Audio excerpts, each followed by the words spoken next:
ஸ்தோத்திரம் ஆண்டவரே, நன்றியோடுமை துதிக்கிறேன் ஐயா. இந்த நாளை ஆசீர்வதித்து தாங்க. கடந்த நாள் வரை கண்ணின் மணி போல பாதுகாத்தீங்களே, நன்றி அப்பா. புதிய நாளுக்காக, புதிய கிருபைக்காக, புதிய அபிஷேகத்துக்காக, புதிய வரங்களுக்காக நன்றி பண்ணி செலுத்துகிறோம். இப்போதும் கூட யாதையோடும் வறுமையோடும் ஆண்டவரே, கடல் பிரச்சனைனாலும் ஆண்டவரே அப்பா சோர்ந்து போயிருக்கிற மக்களுக்கு பாடலும் வார்த்தையும் ஆசீர்வாதமாக இருக்கும்படியாக ஜெபிக்கிறோம் ஐயா. ஜெபம் இல்லையே நம்ம ஜெயம் எடுக்கவே முடியாது. அப்படியா ஒப்பு கொடுக்குறோம். இயேசுவை நாமத்தை கேட்கிறேன் நல்ல தகப்பனே. உதவிகரம் நீட்டுமையா, ஒளியாய் வந்தவரே. உதவிகரம் நீட்டுமையா, ஒளியாய் வந்தவரே. எனக்காக அடிக்கப்பட்டீர், எனக்காக காயப்பட்டீர், எனக்காக அடிக்கப்பட்டீர், எனக்காக காயப்பட்டீர். தழும்புகளால் சுகம் தந்தீர், நன்றி நன்றி ராஜா. அல்லேலூயா. தழும்புகளால் சுகம் தந்தீர், நன்றி நன்றி ராஜா. உதவிகரம் நீட்டுமையா, ஒளியாய் வந்தவரே. என் கிருபை உனக்கு போதும் என்று உன்னத தேவனே, உறங்காமல் காப்பவரே. என் கிருபை உனக்கு போதும் என்று உன்னத தேவனே, உறங்காமல் காப்பவரே. உதவிகரம் நீட்டுமையா, ஒளியாய் வந்தவரே. பயப்படாதே என்று சொல்லி என் கேடகம் வேலனுமானே, என் கோட்டையும் மரணுமானே. அல்லேலூயா. பயப்படாதே என்று சொல்லி என் கேடகம் வேலனுமானே, கோட்டையும் மரணுமானே. உதவிகரம் நீட்டுமையா, ஒளியாய் வந்தவரே. என் பின்னே வாரும் என்றீர், அனுதினம் நடத்துகிறீர். என் பின்னே வாரும் என்றீர், அனுதினம் நடத்துகிறீர். அன்பே ஆருயிரே, என் அன்பே ஆருயிரே. உதவிகரம் நீட்டுமையா, ஒளியாய் வந்தவரே. ஆமென் ராஜா. உதவிகரத்தை நீட்டுகிற தேவன். நான் எப்போது அவனிடம் உதவி கேட்கும்போது ஓடி வந்து நம்ம மீட்டெடுக்கிற தேவன். நமக்காக அடிக்கப்பட்டிருக்கிறார், நமக்காக காயப்பட்டார், தழும்புகளால் நமக்கு சுகம் கொடுத்த தேவன். வியாதியாக இருக்கிறவர்களுக்கு இயேசு சுகம் கொடுக்குற தேவன். இயேசப்பா எனக்கு சுகம் கொடுங்கன்னு கேளுங்க, அந்த நிமிஷமே தேவன் நமக்கு சுகம் கொடுக்குறவராக இருக்கிறார். அவருடைய கிருபை நமக்கு எப்போதும் இருக்கிறதுனால அவர் எப்போதும் உறங்காமல் நமக்காக ஜெபம் பண்ணி கொண்டே இருக்கிறார். பிதாவிடம் நம்மிடம் நமக்காக விண்ணப்பம் செய்கிறவராக இருக்கிறார். அல்லேலூயா. கலங்காதே திகையாதே, நான் உன்னோடு இருக்கிறேன் என்று நமக்கு கேடகமாக இருக்கிறார், வேலனுமாக இருக்கிறார். அல்லேலூயா. அவர் பற்றி கொண்டவர்கள் சுகபலத்தோடு ஆரோக்கியத்தோடு இருப்பார்கள் என்று இந்த வேலையை நாங்கள் சொல்கிறோம். அல்லேலூயா. இப்போதும் கூட படிக்கிற பிள்ளைகளுக்கு நல்ல ஞானத்தை கொடுங்கய்யா. ஆண்டவரே பாதுகாப்பை கொடுங்க. அல்லேலூயா. விவசாயிகளை எல்லாம் ரட்சிப்பில் கொண்டு வரணும். கிராமங்கள் தோறும் பதவியிருக்கிற சிங்கத்தின் வாயை கட்டி போடுக்கிறோம் இயேசுவின் நாமத்தினால. விவசாயி ரட்சிக்கணும்ப்பா, கிருபையை தாங்க. ஒருவரும் கெட்டு போது உங்களுடைய சித்தம் அல்ல.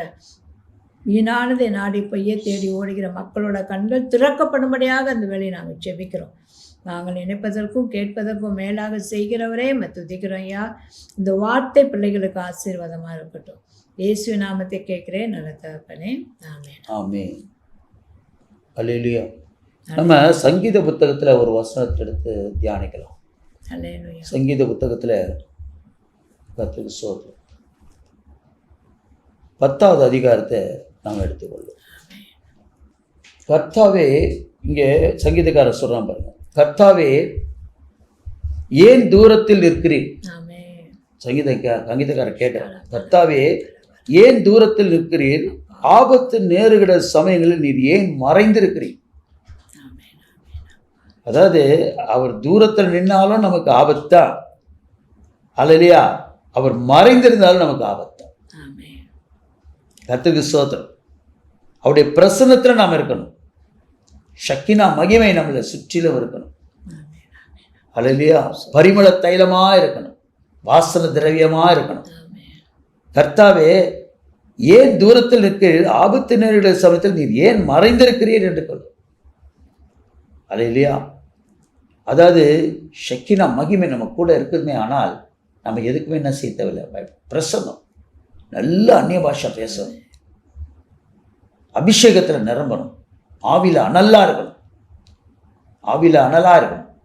அனலும் இல்லாமல் குளிரும் இல்லாமல் இருந்தால் நான் வாந்தி பண்ணி போடுவேன்ற பிசாசுகிட்ட சிக்கிக்குவோம். பிரியமானவர்களே, பிசாசுகிட்ட சிக்கனமாக முடிஞ்சு போச்சு கதை. அல்லேலூயா. ஏசப்பா தான் நம்மளை பலப்படுத்துகிறார். பரிசுத்தாவி உன்னிடத்தில் வரும்போது நீ பலன் அடைவ. அப்போ எதிராளி உங்ககிட்ட வரமாட்டான். இப்போ பரிசுத்தாவி உனக்கு வேணும்னா என்ன செய்யணும்? நல்ல அந்நிய பாஷை தொழுது கொள்ள வேண்டும். அவருடைய பிரசனத்தை வாஞ்சிக்கணும், தாகமாக இருக்கணும். மான்கள் நீரோடை வாஞ்சித்து கதருமா போலன்னு சொல்றதில்ல, அதை போல ஒரு தாகம். ஏசப்பாவுடைய பிரசனம் எனக்கு வேணும் ஆண்டவர், அதில் நான் மகிமையாக இருக்கணும். ஒரு அல்ல சொல்லுவீங்களா? களி கூர்ந்து இருக்கணும். நம்மளை தேவன் கடாட்சிக்கிற தேவனாக இருக்கிறார்.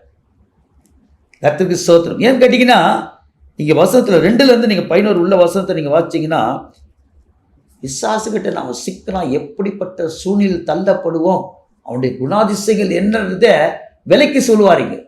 2வது வசனத்தை வாசிச்சிங்கன்னா, துன்மார்க்கன் தென் பெருமையினாலே சிறுமைப்பட்டவர்களை கடூரமாய் துன்பப்படுத்துகிறான். சாதாரணமாக துன்பப்படுத்தலையா, கடூரமாய் துன்பப்படுத்துகிறான். அவர்கள் நினைத்த சதி மோசங்களிலே அவர்களே அகப்படுவார்கள். நீங்கள் ஆண்டவருக்கு கூட இருந்தால் என்ன நடக்கும் தெரியுமா? தான் வெட்டில குழியில அவனே விழுவான். அவன் நமக்கு உன்னை தொடுபவன் என் கண்மனை தொடுகிறான்றார் ஆண்டவர். அல்ல இல்லையா? அப்ப பாருங்க, துன்மார்க்கன் தன் பெருமையினால சிறுமைப்பட்டவர்களை, கர்த்தருடைய பிள்ளைகளை என்ன செய்யறானா கடூரமாய் துன்பப்படுத்துகிறான். ஆனால் கர்த்தருடைய சமூகம் கூட இருக்குமே, ஆனால் அவர்கள் நினைத்த சதி மோசங்களில் அவர்களே அகப்படுவார்கள். 3வது வசனம் சொல்லுது, துன்மார்க்கன் தன் உள்ளத்தில் இச்சித்ததை பெற்றதினால் பெருமை பாராட்டி. பாப்பா, நான் பார்க்குறோன்னா நல்லா பாருங்க, ஆண்டவர்கிட்ட இருக்கிறவங்களை காட்டிலும் ஆண்டவரை ஏற்றுக்கொள்ளாம ஏன் அவரை பகைக்கிறவர்கள் தான் இன்னும் நல்லாவே இருப்பாங்க. நல்ல இல்லையா? அதனால ரட்சிக்கப்பட்டவங்களே ஒருத்தர் பேசி வேண்டாம், நம்ம ஆண்டவரே ஆண்டவர் ஆண்டவரேன்ற நம்ம ஒன்றுமே இல்லை, ஆண்டவர் எதிர்த்து நிற்கிறாங்க, நல்லா இருக்கிறாங்களே அப்படின்னு பேசிக்குவாங்க. பாருங்க, வசனமே அதுதான் சொல்லுது. பாருங்களேன், துன்மார்க்கன் தன் உள்ளத்தில் இச்சித்ததை பெற்றதினால் பெருமை பாராட்டுகிறான். அவன் என்ன நினைக்கிறானோ அதெல்லாம் அவனுக்கு வாய்ச்சிருந்தது. உலக பிரகாரம் எல்லாம் வாய்க்குது அவனுக்கு. அதனால் அவனுக்கு என்ன வந்துடுதுன்னா மேட்டிமை வந்துடுது, பெருமை வந்துடுது. பெருமை பாராட்டி பொருளை அபகரித்து தன்னைத்தானே போற்றி கர்த்தரை அசட்டை பண்ணுகிறான். துன்மார்க்க தான். என் பலன், என் சாமர்த்தியம், நான் எப்படியும் வாழ்ந்துருவேன், என்னை யாரும் ஒன்றும் செய்ய முடியாது அப்படின்ற அந்த மேட்டிமை பிசாசுக்கு, அந்த லூசிபருக்கு வந்த அந்த கர்வம் யாருக்கு வந்துடும்? துன்மார்க்கனுக்கு வந்துடும், இயேசுவை எதிர்க்கிறவனுக்கு வந்துடும். நல்ல சொல்லிங்களா? அது அப்படித்தான் சொல்லுது. துன்மார்க்கன் தன் கர்வத்தினாலே தேவனை தேடான்.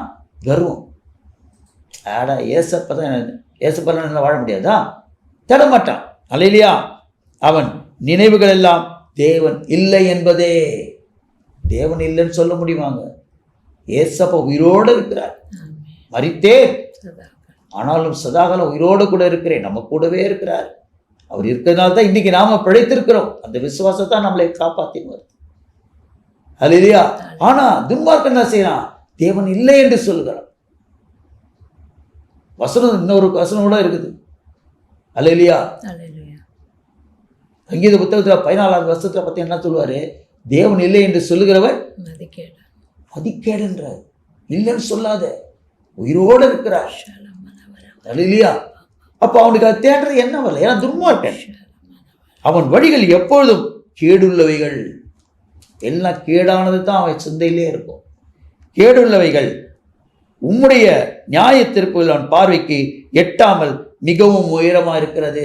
ஏசப்பா இருக்கிறாரு, நாம் செய்யற பாவத்துக்கு தண்டனை உண்டு என்று அந்த எண்ணெல்லாம் அவனுக்கு கிடையாது, தூரமா இருக்குதான்.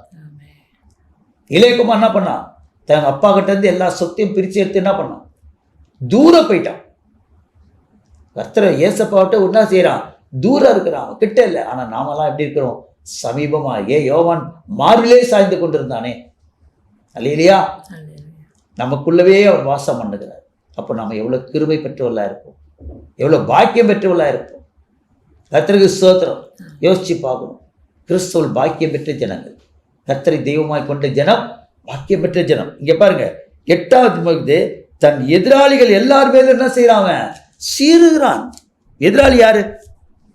பிசாசுக்கு எதிராளி யாரு? நம்ம தான், கிறிஸ்தவர்கள் தான். அல்லேலூயா. இயேசுக்கு யாருங்க எதிராளி? பிசாசு தானே.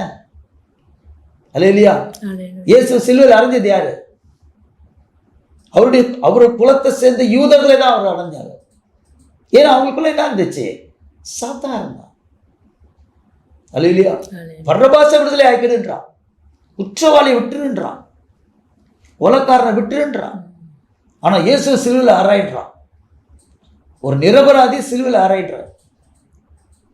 அந்த அவருக்கு தண்டனை கொடுக்கிற அதிகாரியே யோசிக்கிறார், பிலாத்தை யோசிக்கிறார்.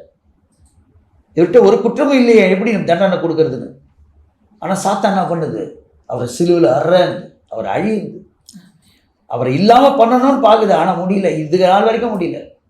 அவரை சிலுவையில் அரைஞ்சாங்க. அரைஞ்ச நாள்ல இருந்து இது வரைக்கும் அவருடைய நாமம் மகிமைப்பட்டு தான் கொண்டு இருக்கிறத வழிய அவரை யாராலும் எதிர்க்க முடியல. ஏன்னா உலகத்தில் இருப்பவனை காட்டிலும் நமக்குள்ளா இருக்கிற தேவன் பெரியவன். ஒரு அல்ல சொல்லுவீங்களா? ஆமா. அவன் என்ன சொல்றா பாருங்க, நான் அசைக்கப்படுவதில்லை. துன்மார்க்க சொல்றான், தலைமுறை தொலைம்பது தீங்கு என்னை அணுகுவதும் இல்லை என்று தன் இருதயத்திலே சொல்லிக் கொள்ளுகிறான். 6வது வசனம், சங்கீதம் 10:6வது வசனம் அப்படிதான் சொல்லுது. அவன் வாய் சபிப்பினாலும் கபடத்தினாலும் கொடுமையினாலும் நிறைந்திருக்கிறது. அவன் நாவின் கீழ் தீவனையும் அக்கறம் உண்டு. பிசாசு கிட்ட சிக்கனா அவ்வளோதான், முடிஞ்சு போச்சு நமக்கு. அதை ஏசப்பா கிட்ட எவ்வளோ தூரம் நம்ம அவரை துதிச்சுக்கின்னு ஆராதிச்சுக்கின்னு ஜெபம் பண்ணிக்கின்னு வேதத்தை வாசிச்சுக்கின்னு தியானம் பண்ணிக்கின்னு இருப்போமானால் இவன் கிட்ட நெருங்க முடியாது. நான் மனுஷனு சொல்லலை, சாத்தானை பற்றி பேசினது இல்லை. மாம்சத்தோட ரத்தத்தோட என்ன இல்லை, நமக்கு போராட்டம் கிடையாது. நமக்கு போராட்டம்லாம் யாரு? துறைத்தனங்களோடும் அதிகாரங்களோடும் இப்பிரபஞ்சத்தின் அந்தகார லோகாதிபதிகளோடும் வானமண்டலத்தில் உள்ள பொல்லாத சேனைகளோடும் நமக்கு என்ன உண்டு?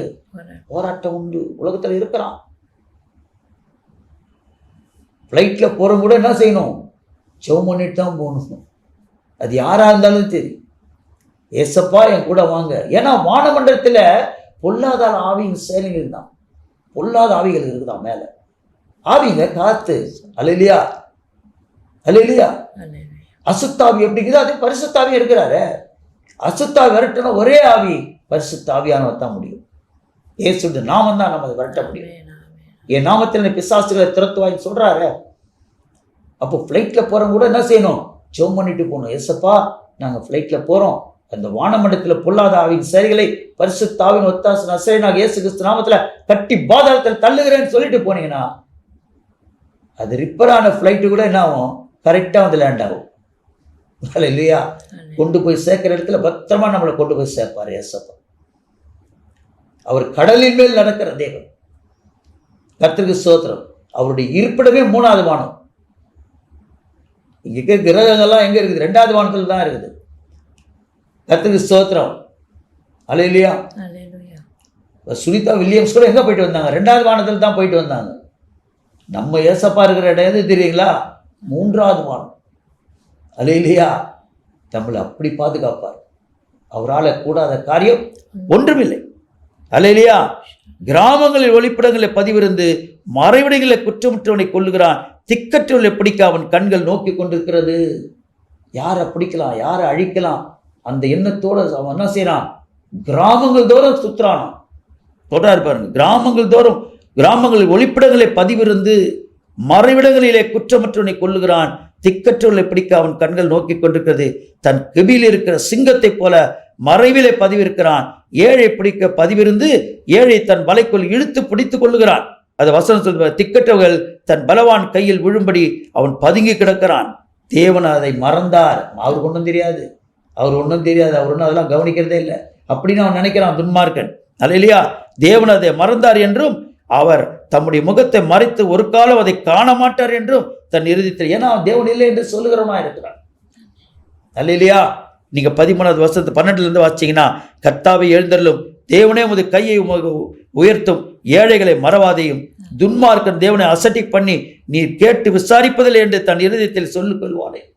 அவனை பார்த்து நீங்க சும்மா இருக்காதீங்க ஆண்டவரே, நீங்க யுத்தம் பண்ண ஆரம்பிங்க. நீங்க ஜெபிக்கும் போது கர்த்தர் நமக்காக யுத்தம் பண்ணணும். நீங்கள் சும்மா இருங்கள், நான் உங்களுக்காக யுத்தம் பண்ணுகிறேன். யாத்திரை 14 சொல்றேன்.